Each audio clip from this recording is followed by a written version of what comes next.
I recently moved into student housing for university. The building that houses the students is a towering complex, unlike most other student housings I've seen.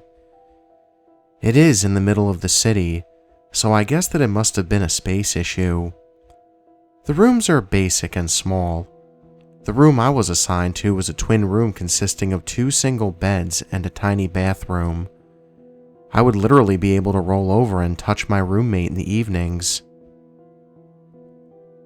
I moved in a few days before my roommate was set to arrive, so I spent the first few nights in solitude. There were welcoming parties and mixers, but I did not feel up to it.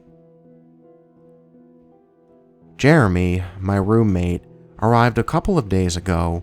We got along decently well. He is quite loud and overly excitable.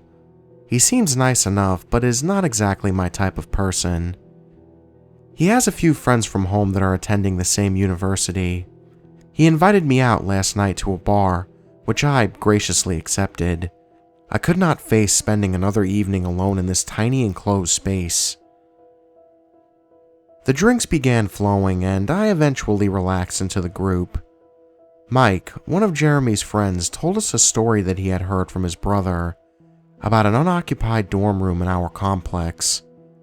2 students had apparently performed a satanic ritual in that room a few years prior.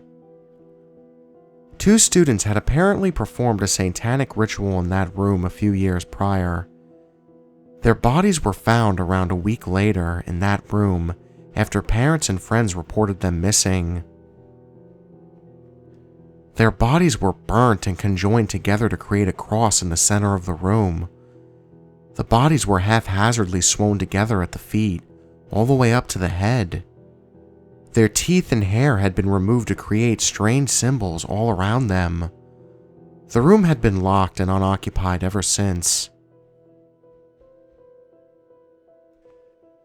There were rumors that since then, people had witnessed strange occurrences on that floor. People would claim that they would hear whispering coming from that room late at night and reported a heavy burning smell. A lot of students requested another room soon after moving into that floor. I sat up with Jeremy late last night to discuss it further. I'm obsessed with anything to do with the occult, and so is he. Having something that close by both excited and terrified me.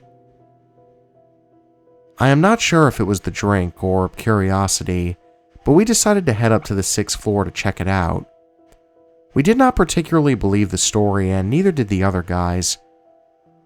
We were immediately taken aback by the smell once we reached the floor. The air felt heavier as if it were invading my lungs, and although the smell was not strong, it was bitter. It smelled as if a fire had been put out a while ago, and the final remains still lingered. It was dark as we approached the room, and I could swear I saw whips of smoke emaciate from room 628. We put our ears up to the door, but we were met with silence. There were no whispers or sounds of any kind. I did have a strange feeling that I could not shake, though. It forced me to shiver and retract away from the door. I'm sure it was just the story playing tricks with my mind. Jeremy, on the other hand, seemed completely enthralled by this experience. He was caressing the door and trying anything to get a reaction. He knocked on the door but was once again met with silence. Then, from behind us, we heard a loud shout that made us jump. I almost fainted from shock of another voice other than ours. "I'm trying to sleep. If you're not on this floor, you can leave." It was a girl from the adjacent room that we had woken up.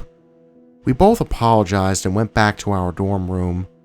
I laughed at the situation to Jeremy, but he was completely serious. He looked like a man possessed. He told me that we had to go back there and investigate. He was excited at the prospect that something supernatural really did lie inside of room 628. "I can get the key to that place, I reckon," he said with a grin on his face. "No way, man, I'm not going in there," I said, confused as to why he wanted to go in there. "Aw, come on, please. Think of the stories we can tell people," he said, tilting his head slightly, like a dog begging his owner for treats. How can you get the key? They leave the reception unoccupied most of the time at night. I can just take it. I eventually gave in with the promise that we would record live the events that follow.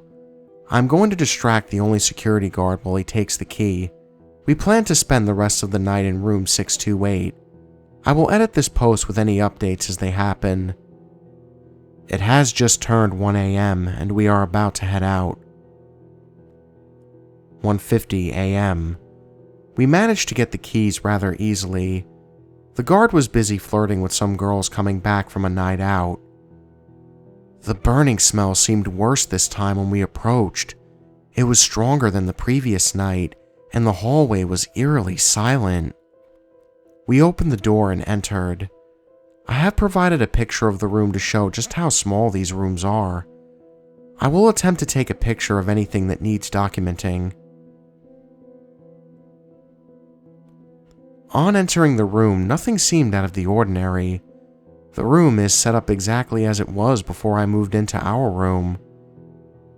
That is, other than the smell. The air feels thicker and I'm struggling to breathe. I have never had breathing problems before, but I am finding myself short of breath being in this room. We have only been here a few minutes, so I will report more in the next update. 2:40 a.m. The walls, they feel like they're closing in on me. The room feels like it's getting smaller by the second. It is suffocating me and my breathing is getting worse. I attempted to leave, but Jeremy told me that it was important that we stayed. I decided that I would give it a little longer. Jeremy has been acting strange ever since we entered the room. He has not spoken much and seems a little bit on edge. I went to use the bathroom a few moments ago, and when I came back, he was talking to someone in a hushed tone. I asked him if he was okay, and he immediately became defensive. There is no one else in the room with us, so I'm not sure who he was talking to. I think this whole ordeal may be affecting him quite a lot. He has not moved or talked much at all since I came back from the bathroom. He is just staring out of the window. I have to get us both out of this room. I want to leave, but he just keeps telling me that it's important that we stay. 3:10 a.m. Jeremy seems to be getting worse. He will occasionally look over at me with a quizzical look, as if he does not know who I am. He keeps muttering nonsense to himself, and when I ask him what he's talking about, he stops. I gave Jeremy an ultimatum a few moments ago. I have had enough of all of this now. He just went back to staring out of the window after once again ignoring me.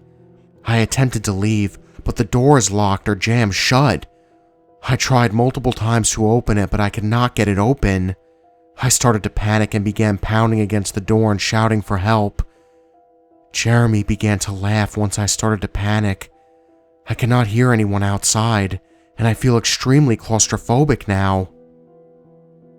I called the front desk and a woman answered. She told me that she would send someone up. She did not seem too bothered about us being in room 628. I have never seen a woman at the front desk before. It has always been the same man since I have been here. I am sure that someone is coming and all will be fine. I feel as if I am slowly descending into madness.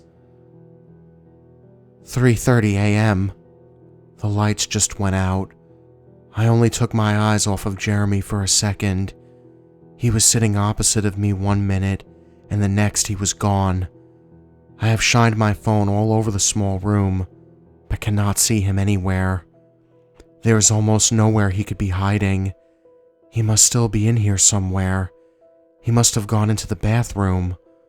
I have no idea how he could have got there without me noticing. I would have heard him moving or something. I just don't know anymore.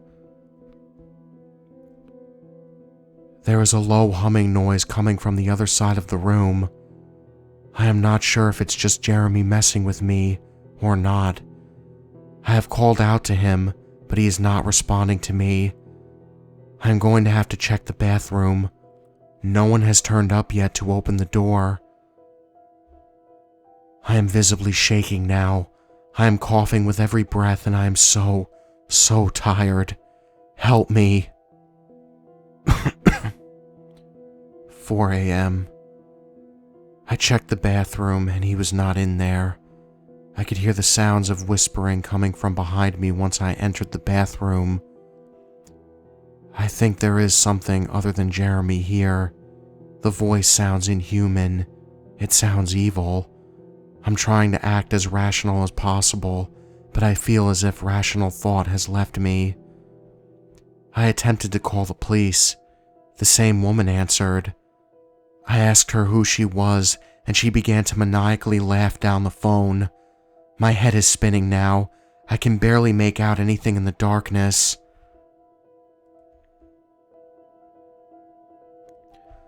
I have noticed a black smudge on the far wall. Well, I think that's what it is. I'm not sure anymore. I attempted to take a picture to get a better look. I did not want to move closer to it. The camera on my phone has not picked up much. The photo is dark, but on closer inspection, I could see the outline of a figure standing at the window. I'm not sure how to brighten the image to see it clearer. I am unsure what it is. We are on the 6th floor, so it would be impossible for someone to be standing at the window. I'm staying as far away from the window as possible, with my back to the wall. My eyes are feeling heavier, and my body is feeling weaker. I need to sleep.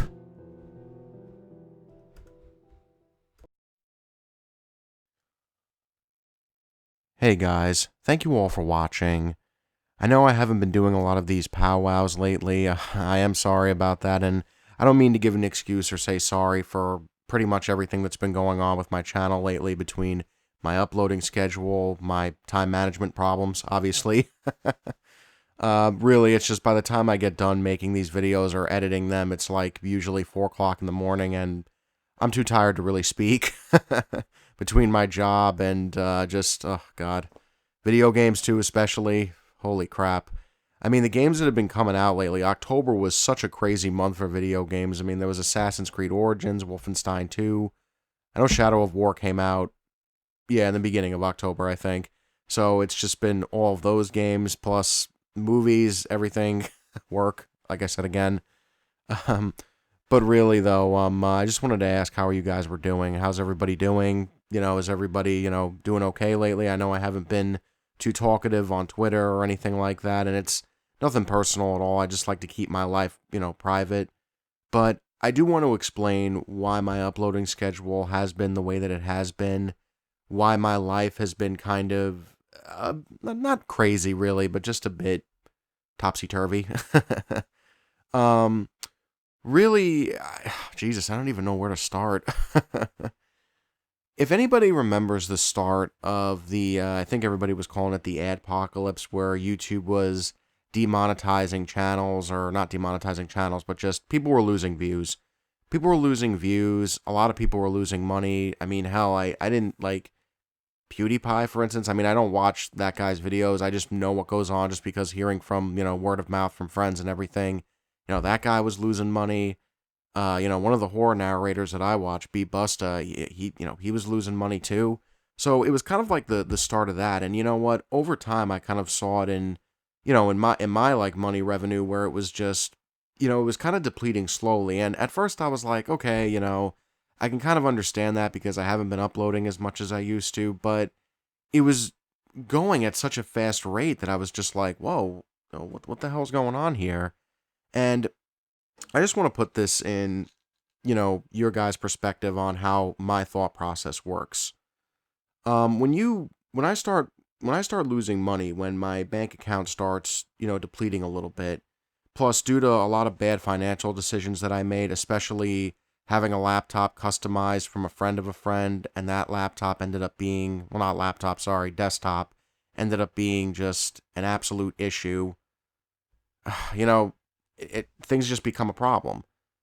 And unfortunately, when, you get to a point where you're not making enough money where you can't take your girlfriend out to dinner for a treat, you can't take your mother out to dinner, you can't take your father out to dinner, you can't treat everybody, or you can't buy your mother, a birthday gift. Can't buy your father a birthday gift because you're out of money. Or you can't buy your girlfriend a birthday gift because, again, you're running out of money. That's when it starts becoming an issue to me. So during that time, I ended up finding a job, obviously. I remember telling you guys about it, but I ended up losing that job. Well, not losing. I quit just because the guy was. That's a whole nother story for another time. But so pretty much, I had to take a step back to YouTube, find a job, which I actually found a good job now that I'm doing like a full time, 5 days a week, and it's pretty awesome. I'm not gonna lie. I'm actually pretty happy with the job that I have now. I'm happy that I'm making money every week. I'm happy that I'm saving. And I'm happy that it seems like YouTube seems to be back on its feet. I'm not too sure what's going on with it. I don't really know most of the news, but it looks like things are getting a lot better. And since my hours are better at the job that I'm working, I think I'll be able to actually pump out some more videos for you guys. I'm saying I think. I'm not going to make any promises just because of, just work and, pretty sure like after somebody goes home from work, they don't want to start working again. So I'm not making any promises, but seriously, thank you to everybody. Seriously, thank you to all of you guys for staying with me as long as you have. Thank you for being very patient with me. Again, I'm sorry for the crazy uploading schedule. I'll try to, put out some more videos as much as I can. But until then, guys, I love you all. And just remember, the best ideas always come out of nightmares.